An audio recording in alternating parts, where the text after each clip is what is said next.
don't die trying, because it's more to life than football. Ooh. Another thing I want to say, do not take up a football major. Do not let them, Come do on. not. Walk-ons, what's going on? It's Sam Stidwell. I'm a former walk-on athlete and the creator of the Walk-On Coach. And this is the Darius Graves interview part 2. So if you did not watch the first part, go back and watch that real quick and then come right back to watch this one. I can definitely see how that would be life-changing experience, because like you said, it was a culture shock because you had to learn how to become a businessman. Yes, sir. You had to learn how to sit on the sideline, Right. and, be okay with that. And, basically go to practice, put in all this work, and basically you don't get a reward at the end of the week because you're not playing. You just sit. None. So, that's an awesome story. And I think a lot of people can relate to that. So at what point did you leave and why? So, man, I left. So coming into my sophomore year, running back coach at the time, he left. Mm-hmm. So, this is when I got my big break. He was kind of like the only guy that like giving me a headache, man. So when he left, man, I kind of got my shot. I got my shot, but then I didn't get my shot. So after the 2016 season, I came back. I was on scout team, all that. We went to the Sun Bowl, and Elijah Hood declared for the NFL. Mm-hmm. So that left me, the oldest one in the room. I'm the oldest running back in the room. Another guy, Jordan Brown. He was from the Durham area. He played at Southern Durham. And we had another guy coming in named Michael Carter. Then we had a guy named Antonio James in there. So it was kind of like a little situation, man. Like God put the ball in my court. It's like, what you want to do? Because originally I was going to leave Carolina sooner, but when I found out, and the transfer portal wasn't even out by then. This is when you got your release papers, and you did what you did after that. Mm-hmm. So when I left, when coach, the running back coach left at the time, I got my shot during the spring, man, and I ended up being number one running back in the spring. I ended up, doing my thing during the spring ball all over. I was on ESPN, and they was just showing that, Darius Graves is, next man up. Walk-ons, what's going on? At the time of shooting this video, it is May 2022, which means that the summer camp is coming up and the football season is right around the corner. What are you going to accomplish this upcoming summer and football season? If one of your goals is to get a walk-on trial, guess what? We created a playbook on how to get a walk-on trial, because some coaches give you the runaround. Some schools don't post trials like they should. So the playbook is here to help you guide you through the process and get a walk-on trial. So visit thewalkoncoach.com. That's thewalkoncoach.com, and get your playbook there. Also check out the site. Just updated the site. It's dope, man. Hope y'all like it. Also, if you are not subscribed to the channel yet, go ahead and subscribe. I watch YouTube all day, every day. And sometimes I forget to subscribe. Sometimes I forget to like the video. So this is a reminder. So don't feel bad. But if y'all do that, it's only going to help us reach more walk-ons and help more walk-ons that really need it. I mean, this is the only space, the only true space that gives real advice for walk-on athletes that's well overdue. So I appreciate y'all watching. Let's get back into it. When everything seems to be looking real bright, man, a bump in the road comes. I had gotten some trouble, man. And it kind of like jeopardized my opportunity, But see, at the time, Coach Fedora, that was the head coach at the time, man, had got all their attention, man, with how I did during the spring. What I want to tell guys for my walk-ons who get the shot, spring ball is your opportunity to show these coaches what you can do. Because I'm going to be real, during the regular season, they're not going to really think about you. They're going to think about who's on the field. So when you get a chance during the spring, everything got to be 100, man. Everything, especially if you come into a situation like me. And I'll tell you why. We had a scrimmage, and number one running back went out because Jordan got hurt. The other running back got hurt. So they threw me in. And you got to understand, bro, I haven't played real football since probably about 2014 when I think it was 14 when I left high school. No, 15, excuse me. So I had to go in there and everything had to be crispy, man. Everything had to be crispy, man. And I'm gonna show my spring highlights when I get to my Carolina story on my page.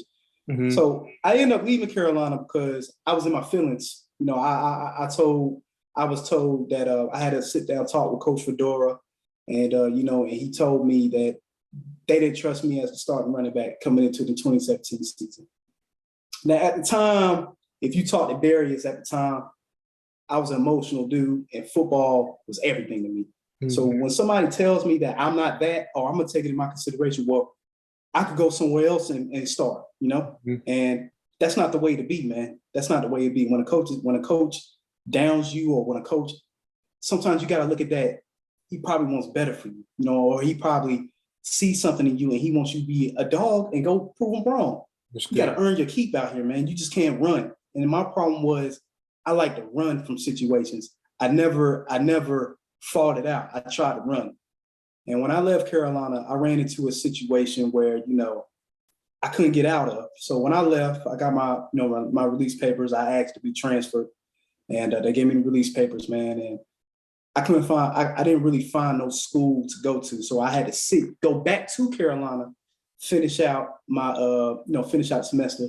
On top of, I got in trouble academically with a situation dealing with, you know, a test. So had to smooth that out before, you know, I could leave. But Carolina, Carolina didn't want me to leave, man. They didn't want, even schools never want you to leave, man. They don't want you to leave, you know, especially when you're a good student, and, you know, the university knows that. They'll look at your track record, and they'll look at your GPAs and stuff, and they see that, you know, after I ran into my academic problem my freshman year, you know, I had a good rapport with the professors and dean and whatnot. So boom, left Carolina, you know. So I had I had three schools that was, you know, interested in me. Central, North Carolina Central. When a coach was there, when they had that big squad, you know, they were very successful that year. I think they went to the Celebration Bowl that next year. And I had North Carolina A&T. And then I was thinking about this school in Minnesota at the time. I think it was a D3 school called Minnesota State. Okay. I was gonna go up there. And I had Fayetteville State. And they wanted me heavily. So yeah, man. So, you know, going to North Carolina A&T, I feel like at the time was a comfortable situation. I'm back at home. I got my car, you know, I got my family here. I feel like this is about to be Dudley all over again, man. But the A&T, man, I chose A&T. Oh man, that's an awesome story, and you definitely had to deal with a lot of obstacles, academics, freaking personalities, you know, overcoming that. Basically what you said earlier, understanding that as business, and that coaches are sometimes just trying to pull something out of you. For sure. Man, for sure. When you got to North Carolina A&T, how did that go? Because I saw you balling. I definitely saw you balling during spring ball. Yes, sir. Did you have any obstacles there, and did you have any success? Yeah, man. Man, I came to North Carolina A&T, man, and up and down situation, man. Up and down. I ain't gonna even lie to you, man. When I came there, you know, I was under the impression that I was the only running back coming in that class. You know, it was me. As far as the college transfers, it was me and Cartwright. And then Cartwright was there, you know, and coming in A&T, it was another running back that came in. If you follow A&T, you would know who that is. He came in as well. So the relationship was already rocky right there. You know, I just felt like I was lied to, you know, because I was sitting there, cool. You know, so came to A&T, man. Ended up, it was a different experience, man. It was really different. Coming into the HBCU atmosphere, man, a lot of things is different. You know, coming in from Carolina, you know, especially from the financial aid side, man, you know, as you know that, you know, stuff is different. You know, it's different, man. I feel like at HBCU, you got to be on top of this stuff. You know, whereas you're at these other, you know, another institution, you know, I'm saying a white institution, You gotta, they'll take care of it for you. So, so it's kind of like a little culture shock, Oh, really? So, Okay. came to A&T, man. And, as you can see, like the resources is not the same as a Power 5, conference resource. Right. So, you gotta, so, with them, you're eating lunch with the school population. Right. And with Carolina, everybody had their own training table, but one thing I can say about A&T, man, everything is prideful there. Like the people is prideful. Folks love that school, man. And I grown to love the school, Football was different, But what I could say about, me was I kind of had a expectation that stuff was supposed to be my way. I'm coming from this Power 5 school. I'm coming in, and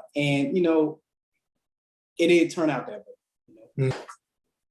Yeah, man. So coming to North Carolina A&T, I took that after. So after I left Carolina, like I said, I had 3 schools, and I chose A&T. So coming to A&T, it was kind of like another culture shock. So now I done spent 2 years with predominantly all PWI. Now I'm at an HBCU, so now the culture is different now. Now I'm eating lunch, dinner, breakfast at the cafeteria for everybody else.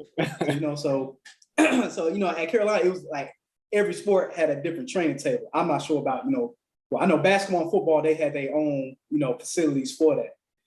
So then the weight training is different. You're in the weight room with all other sports, whereas at Carolina they had their own weight room. So but everything else was pretty much intact. At Carolina we had during the winter workouts we had Blue Dawn.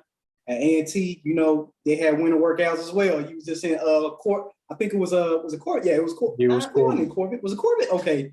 Yep. Yeah. So we was in there working as well. So yeah, man. So the situation, as far as stuff was kind of the same as far as being on time for workouts. Everything was everything. Being on time for workouts, going to class. They had somebody checking for you to go to class. Whereas, at Carolina, we had to we had somebody going around looking for us. At A&T, you probably have somebody, watching, I guess. I don't know. Yeah. I was told when I didn't go to class one day at A&T, somebody said I didn't go to class. I didn't know who, but at Carolina, you're going to see that person check. They got a clipboard on every class you at. So, yeah, man. Okay. Well, man, first thing I want to say to you is I appreciate you being open to talk about some of the situations you've been through, because I know that's hard. Like even for me, man, I talk about how I didn't ever touch the field.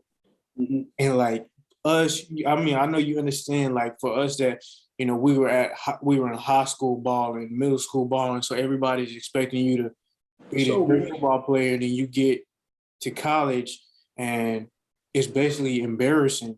But I mean, I tell it because it's going to help other people. And I know that's the same reason why you tell it. So that's absolutely dope, man. So what kind of happened all the years? Did you feel like you reached any of your goals at A&T as far as football went? No, I'm gonna be honest. No, I did. I don't feel like I reached none of my goals going to North Carolina A&T.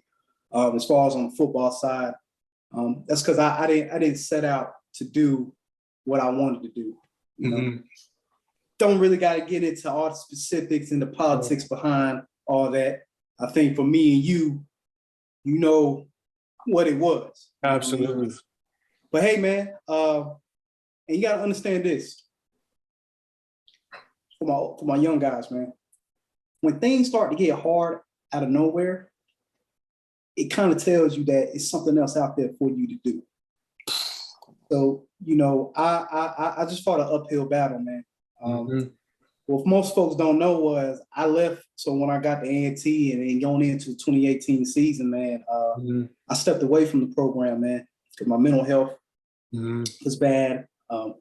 I don't feel like I got a fair shake my junior year like I was supposed to. I feel like for the work that I put in, it never reciprocated on the field, you know, and I feel like, you know, a lot of things was not fair, you know, and understand this football is business and it's cutthroat and they don't care about nobody. Look how they did Ben Roethlisberger. The game don't care about nobody, man. You know, I support the Steelers, man. But yeah, the game don't care about nobody, man. It's what you can do for me. What have you done for me lately? You know. So, but I put it right here. I got my degree, and I graduated, and it put me in a situation where I am in now. Right. And you guys asked me the same question about Carolina. Did I accomplish what I wanted to when I got there? No. Academically, yes. From a social standpoint, yes. I have friends there that are longtime good friends. And it's another thing I'm going to tell the young boys. Don't get caught up in the politics when you get to school. Make connections with everybody. Everybody. I have friends from all ethnicities. See, the thing is, when guys go off and go play football, they just stay in a clique. They just stay in the football clique. Nah, break off and meet everybody. You never know who you're gonna walk across in school, and then later on in the future, when you apply to a job, they're gonna remember you. They're gonna remember you anyway because you're a college football player at that school. That name holds weight. You play, say I played. You put that in, you know, when you put that on your resume, I graduated from such and such. And when you talk about your extracurricular activities, and you play football, somebody's gonna remember you. Right. So make friends with everybody. And you know what? I learned that the hard way because it wasn't until I quit and I had like basically one more year left. My senior year, I didn't play at A&T, and I was, you know, my major was architectural engineering. Right. And I started to really connect with my classmates and the people in the field. And I realized, man, I was missing out the whole time. Definitely, man. Being so focused on football and just staying around football people. All these people had so much to offer that I didn't. I'm thankful that I got to in my senior year, but I realized I missed out on it. Man, definitely. Years before that. So, the one thing that you're doing that you did in this interview is you accepted responsibility for what you did, and that's the main thing you said the whole time. And then you talked about very, you know, briefly some of the things that was outside of your control. We talk about those too because it's like you have to be aware that you can't. I mean, going to, you know, work hard and put in your all and everything like that, but understand you can do that and that will lead to you getting a spot, but there are also things outside of your control that, like you said, when things start to happen and it just seems ridiculous and it's just repetitive, it's not working out, it's not working out. You might want to consider making a move where you know whatever is best for your life, because one thing you don't want to do is put in all this work and you still in the same spot day one that you are now. You know what I'm saying? And so there's other places that you can be putting your efforts that are going to be better for your life. So, and that's some things I took away from your story too. So, you gave a lot of advice that walk-ons can take away from today.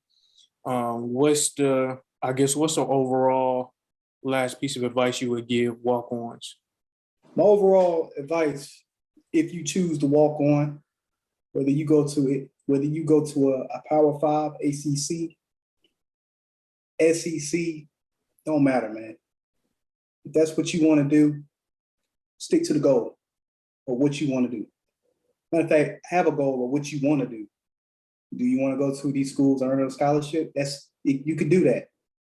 But a lot of guys are going to go off and try to go off and walk on, and they're going to lose sight below because they're going to be so discouraged. I'm a realist, you know? And what I got a problem with, nobody's giving like you, unlike you, man, nobody's giving the real harsh reality of being a walk-on, man. I say for where I was different, you know, and I feel like where you was different, you know, you're gonna see guys that walk on and they're gonna be treated like crap, man. Mm-hmm. They're gonna try to, they're gonna do their best to get you out of there, you know.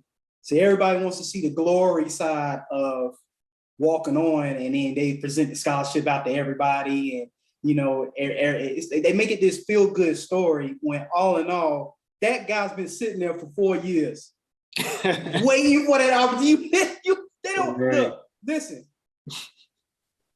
unless you are so talented and you are that guy and you know you that guy, just make sure you work hard, man. Work your ass off. Work hard and go in there and do you. Because I'm gonna let you know now, if you get presented with a scholarship as a walk-on, it's nothing else in this world that can stop you from getting to where you gotta go, to where you want to go. But also know this, don't die trying, because it's more to life than football. Ooh. Another thing I want to say, do not take up a football major. Do not let them put you in a major where you just try to stay eligible. Not let them put you in a major where you just try to stay eligible. Because I want to let you know this: when you graduate, that degree gotta mean something. It gotta mean something. You just can't walk out of here at this nice university.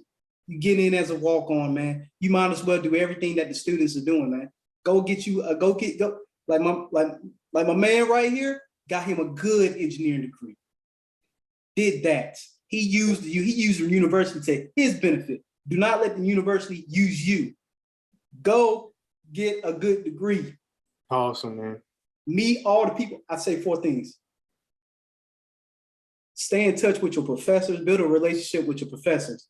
Do not have your professors feeling like you're just this lazy football player in the class, especially if you're not playing. You know the vibes. You know the vibes.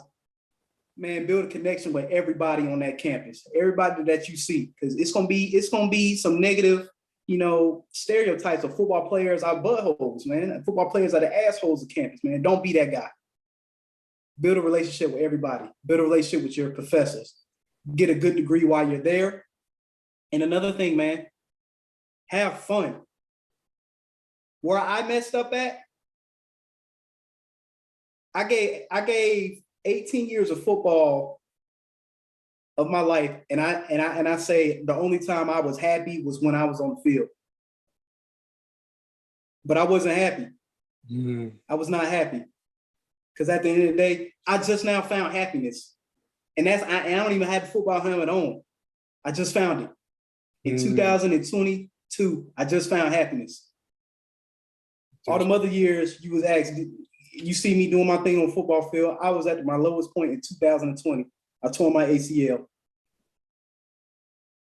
Playing football. So it's more to life than football, walk-ons. So when you walk on to your desired school or wherever you got to go, wherever you choose to do, you know, make the best of your opportunity, because you get one football life, man. And when you get hurt and when you walk away from the game, it never come back into your life. So you take your experiences, and you pass it down to another generation, and you pass it down, and they'll pass it down to the other generation. Let's make smart football players out here. Let's bring happiness back to the sport instead of expectations, man. Because sometimes, man, expectations is never going to be met, man. I'm just going to be totally real. That's a fact. Football ends one day. It's going to end one day. So just have fun with the game. And that's all I'm saying. Man, beautifully said. And I pray that everybody that's listening really takes that into consideration, because I know when I was playing football, I was so focused on football that, like, let's say in elementary school or middle school, they brought in a speaker that said some things that you said. For sure. My mind is so locked in on football, I'm sitting here thinking, I'm making it to the league. I don't need to worry about this. I'm going to be good. You know, I hope that everybody listening, you know, has their mind open and really takes into consideration what Darius Graves just said. It was, yes, sir, man. So, Darius, I appreciate you, man. And man, appreciate you, man, for letting my story be heard. If any of you guys need me, please reach me at the real Darius Graves on Instagram. I also have a YouTube channel as well. We getting this thing started up. You know, I'm trying to get this thing rolling. Like my man here. Follow me at the only Darius Graves. Go ahead and subscribe to that, man. I appreciate y'all, man. So if you got something out of this video, guess what? There's a lot more where that came from.